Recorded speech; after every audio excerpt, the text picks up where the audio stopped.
Hello everyone and welcome to the Fide World Championship Dubai 2021, where world champion Magnus Carlsen is taking on the challenger Jan Nepomniachtchi here at the Dubai Exhibition Center as part of Expo Dubai.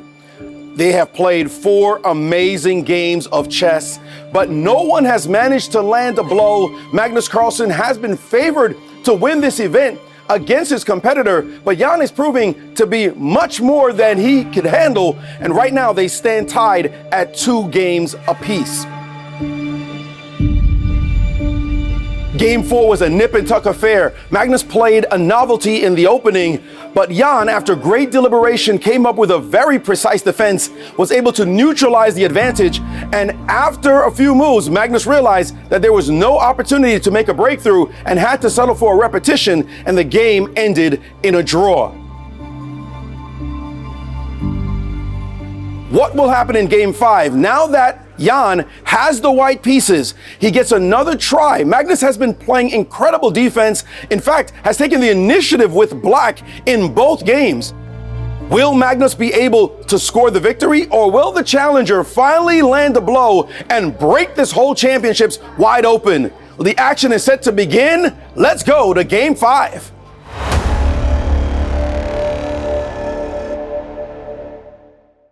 Today, more than ever, when the world comes together to create a better tomorrow. It's going to be magic. Oh, La magie. Magic. Magic with music. With architecture. With colors. Magic with celebration. with your safety. From here. There. And everywhere. For 6 whole months, day and night. Join the making of a new world, starting October 1st. Want to play chess but don't know how to get started? Try chess.com. Play for free against someone at your level or challenge one of our friendly computer bots. Trying to improve your chess? Learn the Queen's Gambit and other openings with guided interactive lessons. Like chess but don't want the pressure of playing games? Chess.com has hundreds of thousands of fun puzzles to help you relax and sharpen your mind. Play your friends, make new ones around the world, follow the latest games and more. Sign up and play for free at chess.com today. We are so exciting to come here to be to watching this fantastic tournament between Magnus and Nepo. It's completely surreal. I've played chess my entire life, and this is the first time I've ever been able to come and experience this huge event in person. First of all, I'm really excited for this game because it's going to be a tough competition at this, and I really support Magnus, and I'm very excited to see Vishy. I've never been to such a huge chess event. I've never met so many cool people in my life. I'm hoping to see Magnus break a world record, so it's very exciting. Wow, super excited. It's Game 5. It's been such a massive fight the first 4 games. The challenger really making it tough for the reigning world champion. Jan starts with the white pieces. What has he prepared? We've seen the anti-marshals. Who's going to deviate first? Is Magnus ready to fight it out with the black pieces? So many questions. Super excited. I think Magnus will be the championship also. Nepo is a very nice player. And also there is many players will come in the future. I think also Fairuzja will come. I think Magnus still is like a stone. No, I feel Magnus is going to ace this competition as he can easily be one of the greatest in the chess competition, obviously after Vishy. Do you like chess? Yeah, How did you learn to play chess? like 10 years. 10 years. Yeah.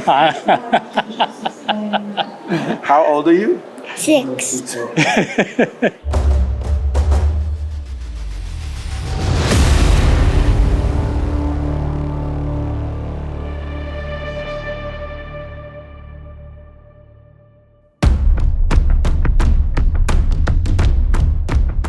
Ladies and gentlemen, I'm Maurice Ashley, and it is my distinct pleasure to welcome you to Game 5 of the Fide World Championship Dubai 2021. The match is tied after 4 fighting draws at 2 points apiece. Playing with the white pieces, Jan Nepomniachtchi. And with the black pieces, world champion Magnus Carlsen. The head organizer of this event. the president of Fide, Arkady Dvorkovich. A special guest, the Minister of Tolerance and Coexistence and Commissioner General of Expo, Sheikh Nahyan bin Mubarak Al Nahyan. And with that, let the game begin. It's time for the beginning of Game 5 of this heavyweight matchup. Jan Nepomniachtchi with the white pieces. We'll see whether or not he repeats what has happened before, and he has done so. E4, pawn to E4, that's the same move he played in Game 1 and Game 3, and look at this, Magnus Carlsen repeating moves as well, and they are going at it. They seem to have their strategies planned out. Magnus bringing his knight out to C6, and there we have it. The Ruy Lopez, or sometimes known as the Spanish game, the bishop attacking the knight. Magnus knows this move inside and out. His quick response, pawn to A6, attacking the bishop, forcing it to go backwards. This is the exact same line they've played before. The question is whether or not they will deviate early, and Magnus bringing his knight out, attacking a pawn in the middle of the board, and Jan has seen this move hundreds of times, castling quickly. These players are so good. They've memorized moves with their computer preparation and engines all the way down, sometimes as far as move 20. The first moves have been planned, and we see a rook moving there to E1. All standard stuff, all classically played variations. To follow the line, Magnus should be castling right now. Actually, B5, that's right, B5 is indeed the move, attacking the bishop first, the bishop dropping back, and now we expect him to castle in this moment, getting his king to safety, and there he goes. He's castled with his king, and now his king is well protected, and A4, that is exactly the move that Nepo played in Game 3. Pushing that pawn to A4, attacking Black's pawn. Could be a trade, but we remember from Game 3 that Magnus played his bishop, his light square bishop, to B7, bringing it into the game. But now he's slowed down. He's decided not to move immediately. What is on Magnus's mind at the moment? Why is it that he is not playing this move automatically?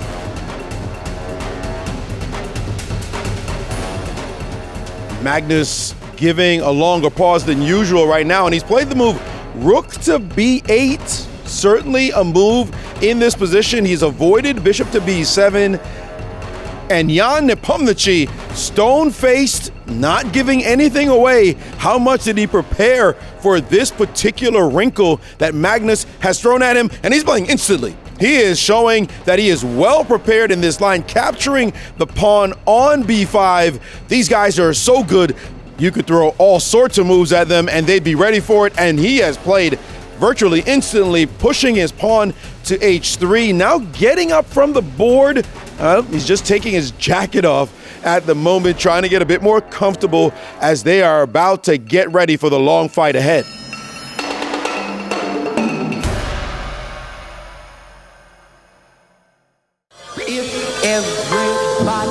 It's Expo 2020. Love everybody in the world. What a glorious world this could be.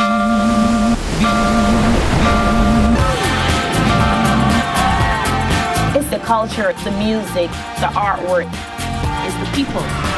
Come on and join us. A new world is just beginning.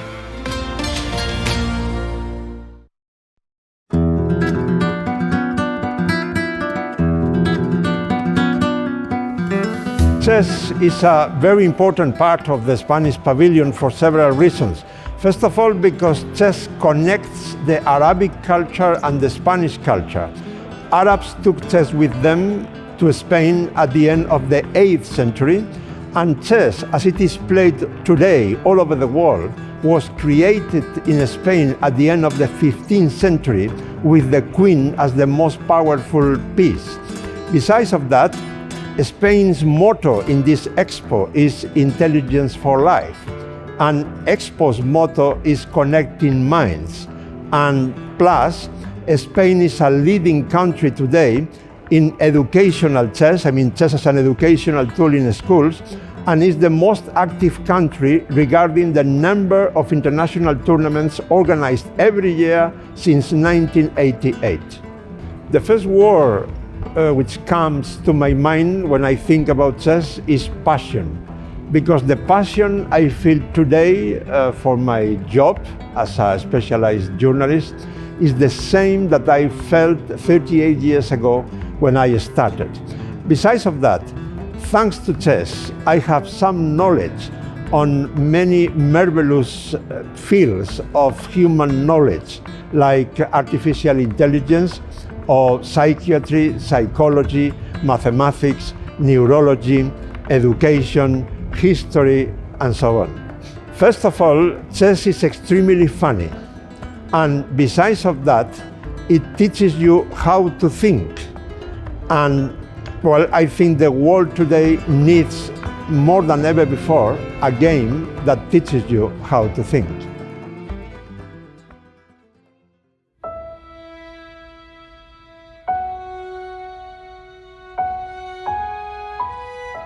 Well, first of all, to beat any opponent, you have to play well, and possibly you have to play better than your rival. So that's, I guess, pretty obvious. Play well, yeah, I'll do less mistakes, and as I guess great Saveli Tartakover said, the one who makes the one before last mistake, yeah, is going to win there. So that's. I think before the first World Championship match, I made a serious mistake in sort of building up my opponent to something that he wasn't.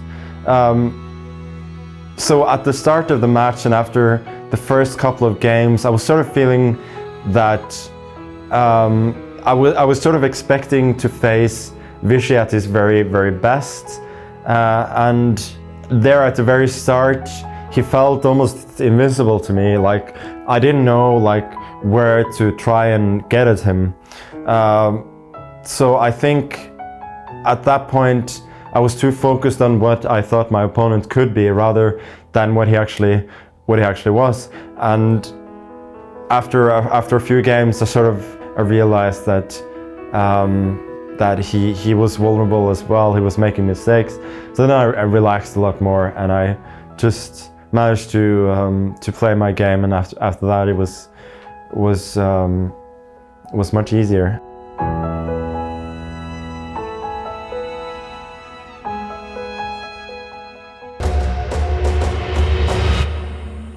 Magnus has been deep in thought in this position as he tries to figure out exactly what to do, and he's playing a great move, thematic move, aggressive move even, pawn to d5, pushing that pawn in the middle of the board, certainly creating some tension there. And Jan coming back to the table, certainly was in his rest area, but rushing back to the board, writing down the move, and instantly replying with knight b to d2, that knight that was on the left side of the board. He's brought it to the d2 square, and now he's leaving. He doesn't even want to sit at the table while Magnus is thinking, certainly under pressure. Is it psychological tactic he's used to let Magnus know that he is not afraid of him? Magnus has been feeling the pressure throughout. He's got to play accurately now, and he's played the move bishop to d6, a reasonable enough move, putting the bishop on a better square, protecting a pawn as well. Seemingly a nice, solid move for Magnus, and he's leaving the board. Whoa, ho, ho, ho. He just knocked over some pieces there, adjusting them on his opponent's time. Not something that we could expect to do normally. That was definitely an interesting moment, but he didn't intend to do it, so no harm, no foul.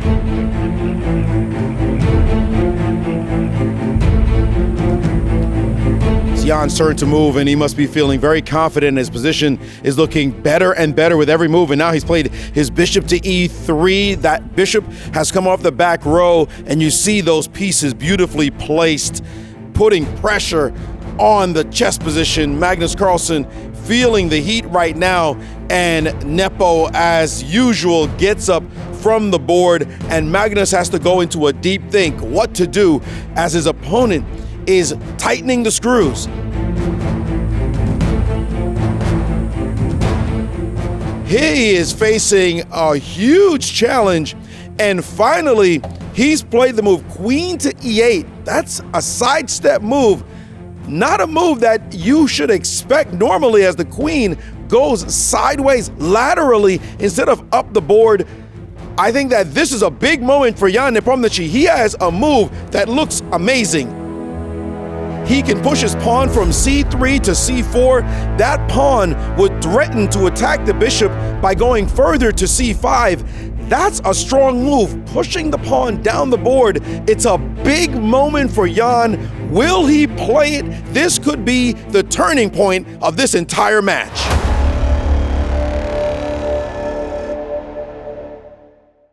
Today, more than ever, when the world comes together to create a better tomorrow. It's going to be Magic. La magie. Magic. Magic with music. with architecture, With colors. Magic with celebration. with your safety. From here.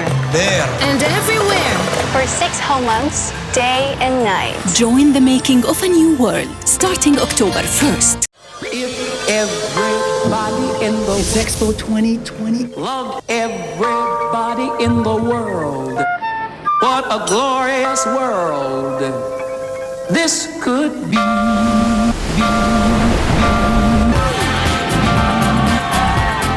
It's the culture, the music, the artwork, it's the people. Come on and join us. A new world is just beginning.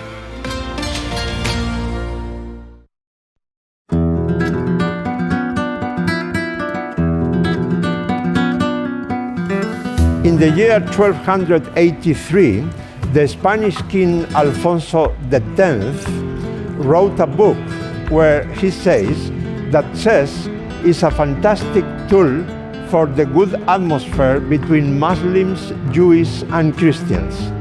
Now, 7 centuries and a half later, that is true. And we can see that here at the Expo Dubai. In 2 different sites, we have the Fide World Championship final.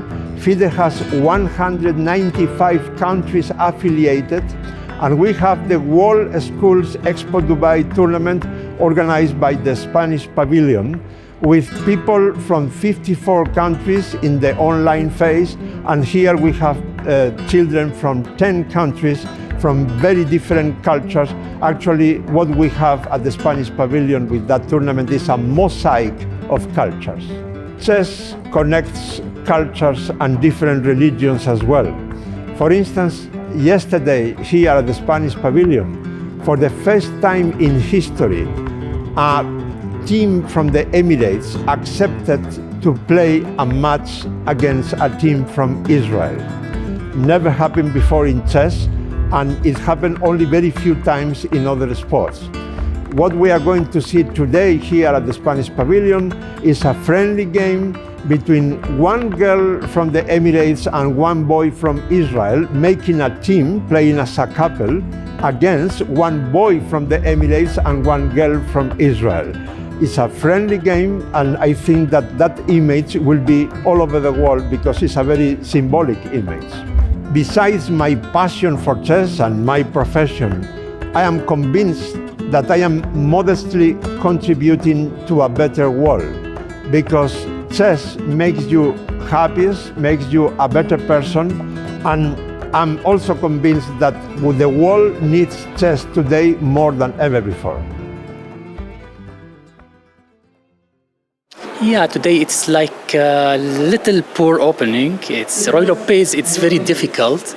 Yeah, and I think the game will go to same yesterday and before result. So it's close to draw, I think that, yeah. I'm with who I think is going to win this game. I think it's going to be Nepo. I think Nepo is going to surprise. He's playing with white. He's got a dramatic opening.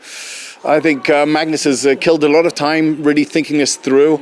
I think this might be his big day. This might be his breakthrough moment.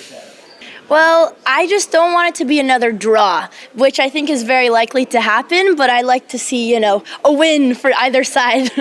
Absolutely not. Magnus has been here, done that before. He's had 12 draws against Fabiano Caruana. I mean, he's got 4 World Championship experiences behind him. He knows he needs to wait it out. He knows he needs to seize the opportunity when it comes, not get too excited, not complicate things too much. Magnus Carlsen knows what he's doing. The games are always exciting because it just takes one decisive result to really heavily tip the favor. So far, the game today looks kind of drawish, but you really never know what's going to happen.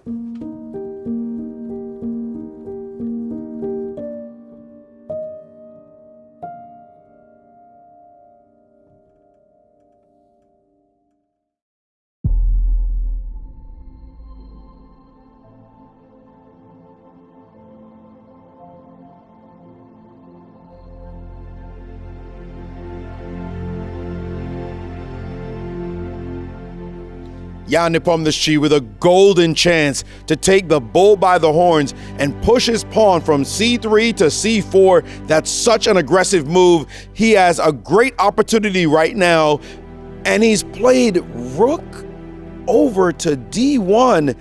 He did not play the move that should have been played.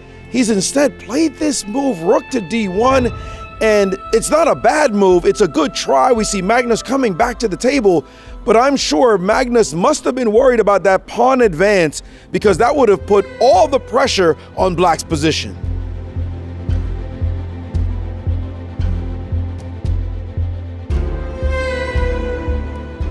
Ever since that move, rook to d1, Magnus has been able to neutralize White's advantage, and now he has traded bishops. Bishop takes bishop. A good idea when you have a little bit of space. You make sure you trade off some pieces.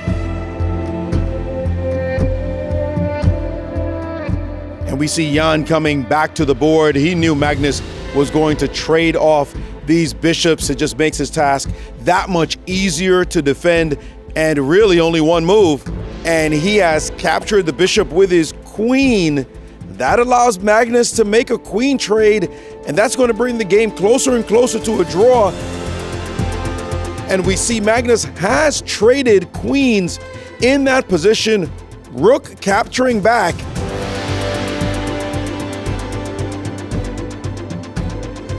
And Magnus now playing the move rook to a8, trading off rooks, or at least offering a trade of rooks. This game has lost all fight.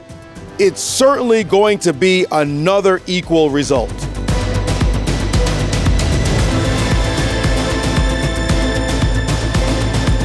Jan Nepomniachtchi must be dejected right now. He can feel that he had a great opportunity and has blown his chance. Now just offering yet another trade of these rooks. This is not something that's going to win him the game. And Magnus coming back to the board. He can smell that he has saved this game. And now he has played the move rook to a2 with check, repeating this rook back and forth, and rook to d2 by Jan instantly being played. He can't allow this rook to wreak havoc on that rank. And now rook back down to a1. And they are just repeating moves now. Jan Nepomniachtchi looking dejected. Magnus Carlsen very confident, and there's only one choice. It's to make sure that this rook does not stay in the position. And Jan has played the move rook to d1, repeating the position 3 times, and that's it. Game 5 has concluded in a draw. We have seen 5 draws in a row from these incredible fighters. No one so far has been able to land a punch.